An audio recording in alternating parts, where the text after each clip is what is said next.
November 1942. Algiers, North Africa. The supply depot at Maison Carrée covered 12 acres of packed earth, stacked high with crates that smelled of grease, canvas, and American tobacco. The smell was different from anything Lieutenant Colonel Harold Whitmore had known in England or India or Palestine. Thicker somehow, overlaid with the particular sweetness of North African dust and the faint chemical reek of motor fuel that had soaked into the ground over weeks of intense, disorganized unloading. Whitmore walked between the rows with a clipboard, 43 years old, career quartermaster. He had spent 19 years mastering the art of military logistics, tracking every bullet, every boot, every tin of bully beef that flowed through British supply chains. His uniform was immaculate despite the dust. His shoes were polished. His reputation was spotless. At least, that was what his service record said. 300 miles east, men were dying in the desert beyond Tripolitania. They needed fuel. They needed ammunition. They needed medical supplies. Rommel's Africa Corps was bleeding out across the width of Libya, falling back after the catastrophe at El Alamein, but the Eighth Army pursuing it was bleeding too. Every gallon of petrol mattered. Every morphine syrette could mean the difference between a soldier surviving evacuation or screaming himself to death in a field hospital somewhere east of Benghazi. Whitmore knew the numbers. He signed the manifests. He authorized the shipments. And every week, approximately 3% of those shipments vanished before reaching their destinations. The discrepancies were small, deliberate, a case of whiskey here, medical supplies there. Fuel drums that somehow evaporated between Algiers and the forward depots in Tunisia. The paperwork always balanced. Whitmore was too skilled for obvious errors. He blamed Arab thieves. He blamed Vichy sympathizers still loyal to Pétain. He blamed the chaos of a campaign that had expanded almost overnight from a single eastern front to a theater stretching from Egypt to Morocco, with supply lines that had multiplied so rapidly that even honest officers could not keep track of everything. Nobody questioned a lieutenant colonel with 19 years of impeccable service. The black market in Algiers was thriving. French colonial traders paid premium prices for anything British or American. Penicillin fetched astronomical sums. The drug was new enough that civilians had almost no access to it through legitimate channels, and the demand was steady and discreet. Cigarettes were currency, and fuel. Fuel was liquid gold in a city that had only recently changed hands from a Vichy French administration to an Allied one, with all the confusion that implied. Whitmore had a system. He had contacts. He had a growing account in a Tangier bank that would fund a very comfortable retirement once this war ended. What he did not have was any idea that the matter had come to the attention of someone whose capacity for precision was, in certain respects, more frightening than any German panzer division. The Algiers depot did not belong to any single army. That was, in many ways, the problem. Operation Torch had landed British and American forces along the Algerian coast beginning on the 8th of November, and the resulting command structure was genuinely new. Allied force headquarters under Eisenhower, with the British First Army under Anderson pushing east toward Tunisia, and the Eighth Army still far to the east of Tripoli, pursuing what remained of Rommel's forces along the coast road. The supply apparatus in Algiers fed multiple commands, multiple nationalities, and an improvised forward echelon that had been assembled so quickly that the paper trails connecting depots to frontline units were, in places, no more than good intentions. It was, for a man like Whitmore, very nearly a perfect environment. He might have continued indefinitely.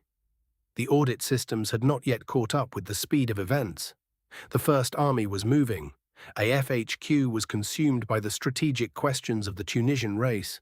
There were real thieves operating in the dock areas of Algiers, Arab workers, opportunistic French civilians, deserters from half a dozen different armies, and they provided Whitmore with a convenient backdrop against which his own considerably more professional theft could remain invisible. But the man who first noticed the pattern was not looking for it. He was looking for something else entirely. Captain James Pemberton had arrived in Algiers on the 5th of November, 3 days before the Torch landings, traveling undercover as a civilian commercial attaché attached to the American consul's office. His actual function, assigned to him by a department so discreetly organized That its name appeared on no organizational chart distributed below the level of army commander was to assess the readiness of Vichy French administrative structures for Allied use, which French officials could be trusted, which could be bought, which would need to be removed. Pemberton was 31 years old, lean, quiet, with the particular stillness of a man who had learned in Palestine that most of what people reveal about themselves, they reveal without knowing it. He had spent 2 years before the war working against Arab nationalist networks in the Mandate, and the experience had given him a very particular skill. He could walk into a room, say very little, and leave knowing exactly how the room worked. He was not supposed to be interested in supply depots. His tasking covered political structures, not logistics. But Pemberton noticed things the way some people hear music, involuntarily, in detail, with an accuracy that could not be switched off. He had been in Maison Carrée twice in the 3rd week of November, meeting with a French civil administrator whose office occupied a converted building at the depot's eastern edge. Both times he had walked through the yards. Both times he had noticed the same thing. The inventory tallies posted at the main gate did not match the physical counts visible inside the yards. Not by much, perhaps 2 or 3%, the kind of discrepancy that any experienced supply officer could explain away with reasonable confidence. Deterioration in transit, miscounting on arrival, administrative lag between physical receipt and documented receipt. All of these explanations were plausible. All of them were, in Pemberton's experience, also what a man reached for first when he did not want anyone to look more carefully. He made a note. He said nothing to anyone. He came back the following week with a different excuse for being in the area, walked through the yards again, and updated his count. The discrepancy had grown. Pemberton wrote a short report and sent it through channels so oblique that it took nearly a week to reach the man it was intended for, a man whose interest in logistics had by this point in the war taken on an almost theological intensity. General Harold Alexander was the commander of all Allied ground forces in North Africa, the figure above both Anderson and Montgomery in the chain of command. It was from Alexander's headquarters, acting on behalf of that shared command structure, that the matter passed quietly downward to an officer capable of investigating it. The obvious choice would have been a provost or an inspector general. Instead, Alexander's staff chose Pemberton, who was already there, already invisible, and already knew more than the official investigation had yet uncovered. Pemberton was given 3 weeks and told to be certain before he moved. He spent those 3 weeks being very certain indeed. By December the 7th, he had documented 22 separate instances of falsified manifests. He had identified Whitmore's contact in the Algiers black market, a French merchant named Beaumont, who operated out of a warehouse near the Casbah, ostensibly dealing in textile machinery, actually dealing in anything that could be moved quietly and sold quickly. He had obtained copies of Whitmore's personal ledger, the real one, the one hidden beneath a false bottom in a desk drawer that Whitmore believed nobody knew about, through an intermediary so removed from the official investigation that Whitmore had no reason to connect the copying with any scrutiny of himself. He had even identified the Tangier bank accounts, though tracing the precise sums required the assistance of a French intelligence officer whose own interests in exposing Vichy-connected financial networks happened to align with Pemberton's needs. The evidence was overwhelming. It was also, when set against what it represented, infuriating in a way that was difficult to contain professionally. Medical supplies meant for wounded men in the forward aid stations near the Tunisian frontier had been sold for profit. Fuel that could have sustained armored operations against Rommel's rear guard had been diverted to civilian speculators who moved it south and east through channels that ultimately served no one's strategic interests but their own. And the man responsible was a decorated British officer who ate dinner in the officers' mess every night, complaining about the quality of the North African wine and the incompetence of the French railway system. Pemberton delivered his report to Alexander's headquarters on December the 9th. It was read, initialed, and within 48 hours had been passed to the one officer in the North African theatre, who, it was quietly agreed, should be informed. Montgomery received it on the evening of December the 11th. His 8th Army was then in Libya, the pursuit of Rommel slowing as supply lines from Egypt stretched to their limits. He read the report in his command caravan, seated under a lamp that gave his face a particular yellow quality his staff had learned to associate with concentrated attention. He read it twice. Then he set it down and looked at the map of North Africa pinned to the caravan wall. Montgomery had a reputation for many things: vanity, arrogance, an insufferable need for meticulous planning that drove less patient officers to the edge of open mutiny. But the men who served under him knew something else. He was pathologically obsessed with supply. He thought about it the way other men thought about tactics or reconnaissance or the positioning of artillery. He had said many times, in the particular flat voice he used when stating what he considered to be obvious truth, that battles were won by quartermasters. He said it until his staff was sick of hearing it. He believed it with the kind of conviction that does not require argument, because it has already survived every argument available. The reasons were not purely abstract. Montgomery had studied the Western Desert Campaign with extraordinary attention before taking command of the 8th Army in August. He knew exactly how the pendulum had swung back and forth across the desert for 2 years, and he had concluded that the swings were not primarily the result of tactical genius on either side, they were the result of supply. Whoever ran out of fuel, ammunition, or replacement men first retreated. Rommel was a genuine operational genius, and his army was starving because Germany could not feed it across the Mediterranean under Allied air and naval pressure. Montgomery would not let the same thing happen to his men. He had said so, publicly, to every unit commander he had met since August, which meant that a British officer stealing medical supplies and fuel in Algiers was not merely a criminal matter. It was, to Montgomery, a kind of personal desecration. He did not send a message immediately. He waited 2 days until a courier flight to Algiers could be arranged that would attract no particular attention. Then he sent Captain Pemberton a set of instructions that were precise, brief, and entirely without qualification. Pemberton had the arrest carried out on the evening of December the 16th. 2 military police officers appeared at Whitmore's quarters at 2200 hours and informed him that he was required at headquarters. Not which headquarters, not why, just that he was required, and that they would wait while he found his cap. Whitmore assumed it was about paperwork. He brought his clipboard. The room where they took him was in a requisitioned building near the port, on a floor that smelled of recent whitewash and old cigarettes. The room contained a desk, 2 chairs, a lamp, and Captain Pemberton standing to one side with a folder under his arm. And Alexander's representative, a brigadier named Clive, who had said almost nothing during the 2 weeks Pemberton had been filing interim reports, sitting behind the desk, with his hands flat on the surface in front of him, looking at Whitmore with an expression that contained nothing recognizable at all. Whitmore sat down. He was still reasonably calm. His paperwork was perfect. His explanations were rehearsed. He had survived this long by being more careful than the men who might question him, and he had not yet understood that the careful ones had already been through the room and were gone. The brigadier did not speak for a long moment. He simply looked at Whitmore with the same absolute stillness that Pemberton had spent 2 years in Palestine learning to produce and had never quite perfected. Then he opened the folder.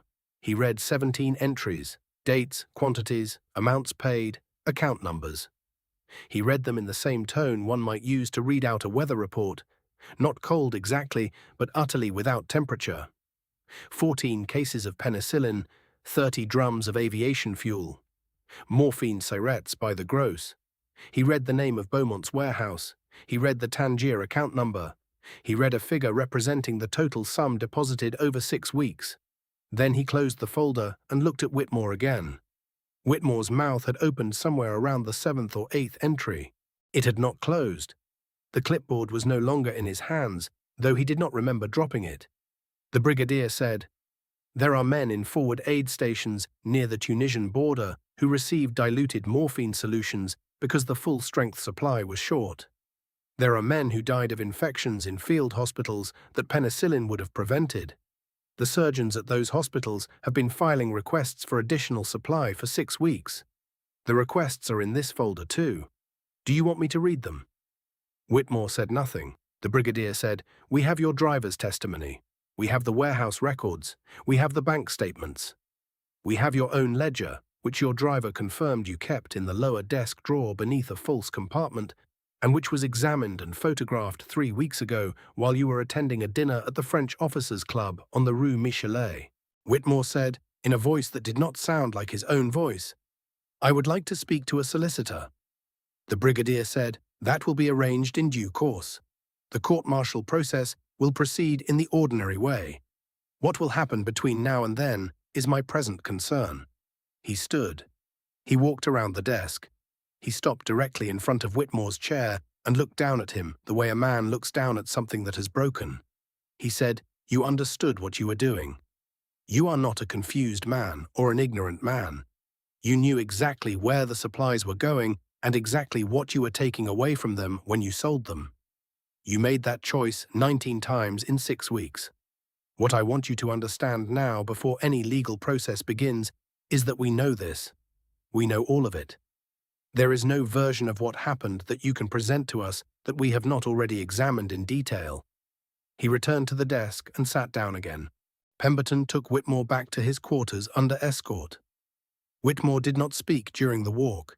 He sat on his bunk for a long time after the MPs took up their station outside his door and looked at his hands and tried to find the explanation he had always kept ready for situations like this, and found that it was gone. Not suppressed, not inadequate. Gone as though it had never existed. He had built his whole professional life on the assumption that there was always a next layer, always another document, another redirect, another reasonable alternative interpretation that a sufficiently skilled bureaucrat could place between himself and direct accountability. He understood, sitting on his bunk in the Algiers December cold, that he had been wrong. The court-martial convened in January 1943. By that time, Whitmore had been assigned to the forward supply depot at Tebessa, on the Algerian side of the Tunisian frontier, in a capacity that appeared in no official document by any name that could be defended against legal challenge. What actually happened was this. Pemberton had suggested, and the brigadier had agreed, that Whitmore should spend the weeks before the formal proceedings doing the work he had been supposed to be administering. Not as a prisoner awaiting trial exactly, not in a cell, not in chains, but as a laborer, moving crates, driving supply trucks on the runs between Tebessa and the forward positions in Tunisia, standing in the yards at night while the shipments came in and were inventoried and distributed, watching them go toward the front the way they were supposed to go. The legal basis for this arrangement was, at best, questionable. It had not been ordered through any channel that would survive close examination. It had happened because Pemberton had suggested it, and the brigadier had nodded once without writing anything down, and the MPs assigned to Whitmore's custody had simply taken him east instead of keeping him in Algiers. Whether Montgomery had known about this arrangement, whether the idea had in fact originated further up the chain than anyone acknowledged, was something that nobody who had been present was prepared to say afterward, and something that Pemberton, in later years, would decline to address even when asked directly. What was certain was that Whitmore arrived at Tebessa in December 1942 and spent the next several weeks doing what he had been doing in Algiers for 19 years, but with his hands. He was 43 years old and had not done serious physical labor since his early 20s. His hands blistered and cracked in the dry cold. His back ached in ways that did not improve with rest.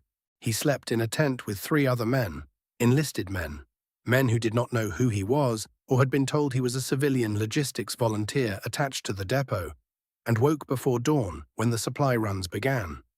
He watched the supplies go forward. He watched wounded men come back.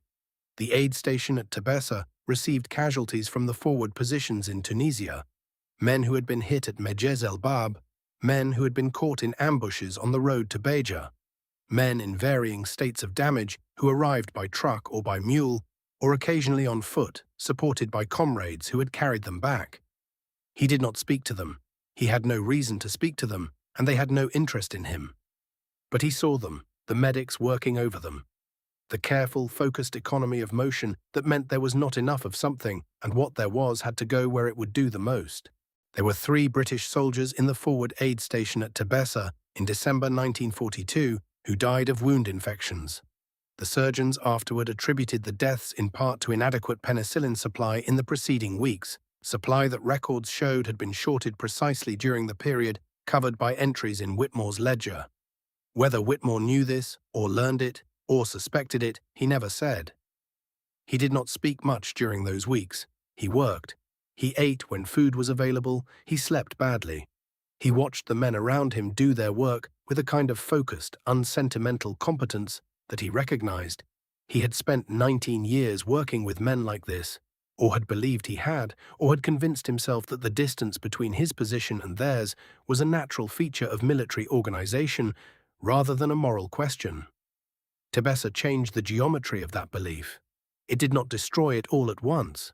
It dissolved it slowly, the way water works on salt, until there was nothing left to stand on. The court-martial convened in the third week of January 1943. Whitmore had lost weight in Tebessa, nearly 2 stone by the estimate of the medical officer who examined him before the proceedings began. His hands showed the weeks of work in ways that would not go away quickly. He stood before the panel in a uniform that had been cleaned and pressed, but that did not fit him quite right anymore. He pleaded guilty. He offered no defense. He asked for no mercy and was offered none. The sentence was 15 years imprisonment and dismissal from the service. His Tangier accounts were frozen pending seizure. His pension was revoked. His name was struck from the army list with a notation that made any future application to public service, civilian or military, effectively impossible. The records pertaining to his 6 weeks at Tebessa did not appear in the court-martial transcript. They did not appear in the files archived with the JAG branch. They did not appear in any document that Pemberton signed or that the brigadier countersigned. They had happened the way certain things happen in wartime, completely, and leaving very little behind. Among the quartermasters and supply officers working in the Algerian and Tunisian depots in the months that followed, a story began to circulate. Not a story about the court-martial, which was a matter of public record, and therefore not interesting in the way that useful stories need to be interesting. A different story. A story about what happened before the court-martial, about a colonel who had spent weeks in the winter cold at Tebessa moving the crates he had stolen from. About what it looked like to haul ammunition cases alongside Tunisian laborers who earned more respect from the sergeants than you did. About what happened to your understanding of yourself when the distance between your position and everyone else's turned out to be something you had constructed, and the construction had been taken away. Nobody who told the story knew for certain that it was true. But the effect of the story did not depend on its being true. It depended on its being plausible, and it was very plausible indeed. The theft rate in the Algerian and Tunisian supply depots dropped in the months following Whitmore's court-martial. No official policy had changed. No new audit procedure had been announced. The number of provost officers assigned to depot security had not increased significantly. What had changed was the story and the quality of attention that the story implied, the sense that the paperwork, which had always been auditable in theory, was now being audited in practice by someone who understood it as well as you did and who was not going to be satisfied by the explanations you had ready. Whether that someone was Pemberton or the brigadier or a figure further up the chain whose interest in logistics was already the stuff of legend, the men at the depots did not know and did not try to find out. The point of the story was not the identity of the watcher.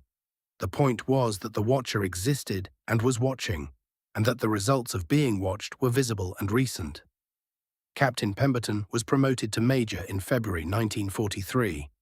He continued his work through the Tunisian campaign, the long, grinding push through the Atlas foothills that ended in May with the surrender of more than 200,000 Axis troops at Cape Bon. Most of his investigations found nothing, or found the ordinary errors of a supply system working at the edge of its capacity, mislabeled crates, miscounted pallets, the inevitable friction between what was sent and what arrived in a theater where roads were bad and weather was worse, and the men doing the work were tired in a way that made careful counting difficult. But occasionally he found another Whitmore, another officer, or occasionally a senior NCO who had decided that the margin between what was logged and what was counted was a margin that could be quietly exploited. None of them were treated gently, and none of them were given the impression that the matter could be managed by presenting the right documentation. The war continued. Rommel retreated. Tripoli fell to the 8th Army on the 23rd of January, cutting the last of Rommel's Libyan supply lines. By February, the Africa Corps was in Tunisia, fighting with its back to the sea, its fuel counted in days rather than weeks. At Kasserine Pass in February, Rommel gave the Americans a shock they would not soon forget. A concentrated panzer assault through the Atlas Mountains that drove the inexperienced US 2 Corps back 50 miles and demonstrated with brutal clarity how much the American army still had to learn about armored warfare against a professional opponent. But the supplies that might have turned that tactical success into something decisive were not there. They had been sunk in the Mediterranean, or burned by Allied air interdiction, or simply never loaded because Germany did not have them to load. The supply lines held on the Allied side. Not perfectly, nothing in war holds perfectly, but well enough and considerably better than they had held before December 1942. The men at the front received what they were supposed to receive, with the usual shortages and the usual improvisations, but without the additional bleeding that comes from someone at the rear deciding that their comfort matters more than the crates they are supposed to be moving. Sergeant Morrison heard about Whitmore from a supply clerk who passed through his position in Tunisia in late March 1943. They were sitting in a shallow dugout, waiting for orders that kept not coming, and the clerk had been through Tebessa in January and picked up the story there, already half transformed by repetition into something that felt more like legend than fact. Morrison listened to the whole thing without interrupting. Then he sat with it for a while. "How many men," he said finally, "do you think he knew about?" "The soldiers who died." The clerk shrugged. He was 19 years old and had not yet developed the habit of sitting with difficult questions. "Probably none," he said. "Blokes like that don't think about it that way, do they?"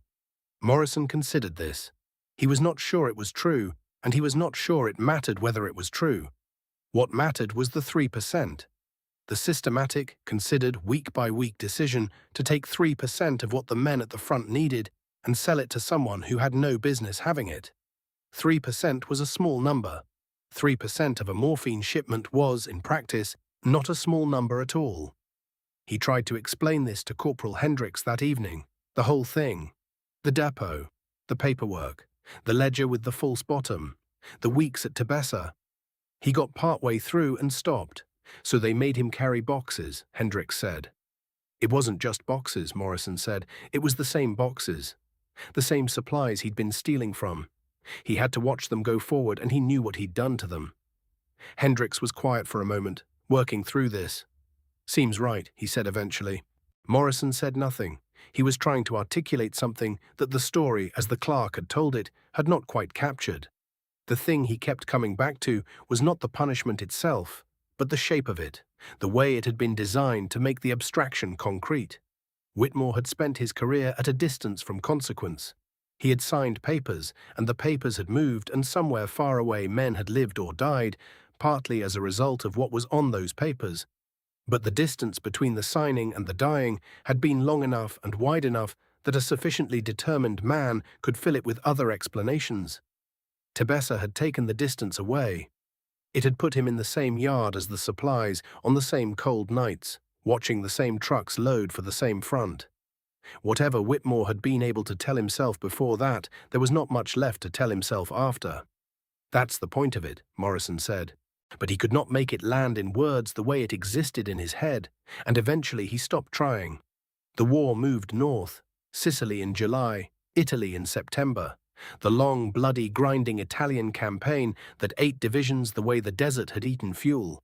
Morrison went through it all. Salerno, the winter line, Monte Cassino, the slow northward push that seemed at times as though it would last longer than the century.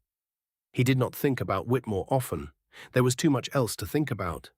What he thought about instead, or what occupied the quiet hours between operations when the mind goes looking for something to do with itself, was the supply system. He noticed it the way he had not noticed it before Tunisia. He noticed when the rations arrived and when they did not. He noticed which formations seemed to have what they needed and which were improvising, and he tried to connect these observations to the things he knew about how the system worked. Who was running which depot? Who was auditing which manifest? Whether the invisible attention that had apparently been directed at the Algerian depots in late 1942 had extended to Italy, to the new theatre, to the new set of opportunities that every new theatre created for men who understood logistics well enough to exploit it. He could not know the answer to this from his position. He was a sergeant, and sergeants do not have access to the administrative records that would answer such questions. But he watched, and he thought that the system seemed to work better than it had worked in the worst periods of the desert campaign. And he thought this might mean something or might mean nothing at all, and he could not determine which. He talked to a supply officer at Salerno who had worked in Algiers in the winter of 1942. The officer had not been at Maison Carrée, but had known men who were, and knew the general shape of what had happened. He said, in the careful way of a man who understands that some things are better not stated too precisely, that there had been a period of about 3 months after the Whitmore affair when the depot commanders in the Algiers area had conducted their own audits, not because anyone ordered them to, but because they were afraid not to. The fear, Morrison said, not the procedures. The officer looked at him. Yes, he said, exactly that. The fear did what the procedures couldn't. Morrison considered this for a long time afterward. He was not sure whether it was comforting or not. Fear was a reliable motivator in a way that moral conviction was not, because fear did not require anyone to believe anything. It only required them to believe that someone was watching, and the watching in this case had been real and specific and had produced a very particular kind of result, which was perhaps the point. Perhaps the whole architecture of it had been designed around the fear rather than the conviction, because the man who designed it had understood, with the same professional clarity with which he understood everything else about supply chains, that conviction was variable and fear was not. Morrison did not find this comfortable, but he had been in the army long enough to know that comfort and efficacy were not the same category. But occasionally, in the particular kind of stillness that descends on a man waiting for orders in a place that smells of cordite and wet stone, he found himself turning the story over again, trying to locate the thing in it that would not resolve. The thing was this. Whitmore had known. That was what the story kept returning to, the fact that could not be made comfortable. Not that he had stolen. Men stole in war, sometimes out of need and sometimes out of greed, and the range of human conduct under pressure was wide enough to include most things. But that he had stolen from a system he understood completely. He was a quartermaster. He knew what a morphine syringe was for, and he knew what happened when there was not one where one was needed. He had spent 19 years in the logistical machinery of the British Army, and he understood, with professional precision, exactly what the 3% cost. That was what made it different from opportunistic theft, from a soldier pocketing rations, or a supply clerk skimming cigarettes. Whitmore had done the arithmetic. He had looked at the numbers, and the numbers had included, somewhere in them, a certain number of men who would not receive what they needed, and he had decided that this was an acceptable operating condition. Morrison had no framework for what to do with this. He was not a philosopher, and he was not inclined to become one. He came from Leeds, from a family that worked and prayed and did not spend a great deal of time examining the foundations of its own moral architecture. He knew the difference between right and wrong in the way he knew the difference between north and south, by reference to fixed points that he had never needed to derive from first principles. But the Whitmore story disrupted something in the fixed points. It was not that he had not known such men existed. He had known it abstractly, the way everyone knows abstractly that the world contains people who will choose their own comfort over other people's survival. What he had not known, or had not felt in the particular physical way that some knowledge requires before it becomes real, was what it meant that such a man could spend 19 years being commended for excellence in exactly the field he was exploiting. He tried to explain this to no one after Hendricks because the attempt at explanation kept ending in the same place. A silence that was not comfortable and was not the kind of silence that resolved into something better if you waited long enough. The war ended. Morrison went home to Leeds. The journey took 4 days, by troopship and then train, and there was too much time in it and too little to do. He sat in a carriage with 5 other men who were also going home and who also did not talk much. One of them had been in Burma and had a particular quality of distance about him. Not unfriendliness, but the distance of a man whose interior landscape had been reorganized by events that did not translate readily into carriage conversation. Morrison recognized it because he could feel the same reorganization in himself, though he could not have described the new layout clearly. England looked very small. The fields outside the train window were green in a way he had forgotten. a dense, wet, northern green that was completely different from the bleached and mineral colors of the desert and Italy. The towns looked small too and very orderly, and the orderliness had a quality he could not immediately name, and then named, it looked safe. Not safe in the relative way that any position feels safe when it is not currently being shelled. Safe in an absolute way, a way that had been taken for granted for long enough that the people who lived in these small, orderly towns had forgotten that it was something that could be taken away. He did not resent this. He had fought, in part, so that it could remain true. But he looked at it through the train window and felt the distance between what he had been doing and what these towns contained, and the distance was very large. His wife had kept the house exactly as he remembered it. The same curtains, the same photograph of their wedding day on the mantelpiece, the same smell of coal smoke and damp wool that was the smell of England in a way that nothing else was. She made him tea and asked about the fighting, and he told her stories that were not really stories, fragments of noise and confusion that he tried to shape into something she could follow, and mostly failed. One evening, perhaps 6 months after his return, she asked about the officers he had served under. He told her about several of them. A major who had been killed at Salerno, a colonel who had the particular gift of making men feel that their lives mattered without ever saying anything about lives mattering. Various others. Then she asked, in the mild, continuing way she had of being interested in things, whether he had ever been near any of the famous ones, the ones she had read about in the newspapers. He told her about Montgomery. Not all of it. He told her about El Alamein and the pursuit across Libya, and the sense, moving with the Eighth Army, that you were part of something that had been thought out in advance in a way that most things in the war had not been. That the petrol was there when you needed petrol, and the ammunition was where it was supposed to be, and the supply lines, which had been the weak point of every previous desert campaign, held. And then he told her about Whitmore, or the version of Whitmore that he had heard from the supply clerk in Tunisia. He told it as well as he could, which was not as well as he would have liked. His wife listened carefully. When he finished, she was quiet for a moment, and then she said, "It sounds like they did the right thing." "Yes," Morrison said. "That's what I thought at the time." She waited. She had learned to wait. He said, "What I can't quite get straight is the way it worked, the way it was designed to work. Somebody thought about it very carefully and decided that the worst part of what Whitmore had done was the distance, that he'd been protected from consequence by distance. And then they took the distance away." She considered this. "That seems sensible," she said. "It is sensible," he said. "That's exactly what it is. Sensible. And I keep thinking there ought to be more to say about it than that. And there isn't." He tried once more, years later, with his son.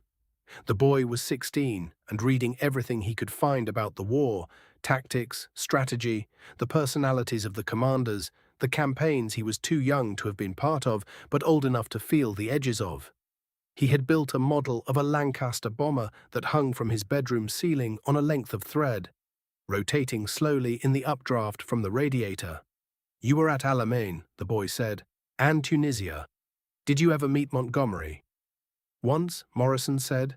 "Briefly, very briefly." "What was he like?" Morrison thought about this for longer than his son expected. He thought about the story he had heard in Tunisia and about the depot at Tabessa, and about the precise considered shape of what had happened to Whitmore, the way the punishment had been designed not merely to punish, but to teach, or perhaps not even to teach, but simply to close the distance, to make the abstraction real in a way that could not be undone. He was very thorough, Morrison said finally. His son waited. "In what way?" "In all ways," Morrison said. "He didn't leave loose ends." His son looked at him with the particular frustration of someone who has asked a direct question and received an answer that answers something slightly different. "What does that mean?" he said. Morrison looked at the Lancaster on its thread. He thought about what it would mean to explain the geometry of consequence to someone who had not spent 3 years watching the gap between decision and result get very small, very quickly, in conditions that did not permit comfortable distance. "It means," he said, "that he understood what things were actually for, not what they looked like on paper, what they were for." His son seemed unsatisfied by this. He was 16 and wanted specifics, dates, battles, the names of engagements he could cross-reference in his books. Morrison understood this. He had been the same way at 16 or something like it. What he could not tell his son, what he had never been able to tell anyone because it existed in the space between words rather than inside them, was the detail that had stayed with him through everything. Not the arrest, not the court-martial, not even the weeks at Tebessa, which were their own kind of story and required their own kind of distance to tell. What had stayed with him was something the supply clerk had mentioned almost in passing, near the end of his account, a detail so small that Morrison was not sure afterward whether it had been in the story originally or whether he had added it from some other source, some other conversation or memory that had grafted itself onto the Whitmore material in the way that memories will, over time, rearrange themselves around the things that matter most. The clerk had said that there was a moment after the brigadier finished reading the entries from the ledger and before the MPs came to take Whitmore back to his quarters, when the room had been completely still for what felt like a long time, and that during that stillness the brigadier had picked up a pen and signed something. Some document, some order, the clerk did not know what, and then looked up from the paper for a moment.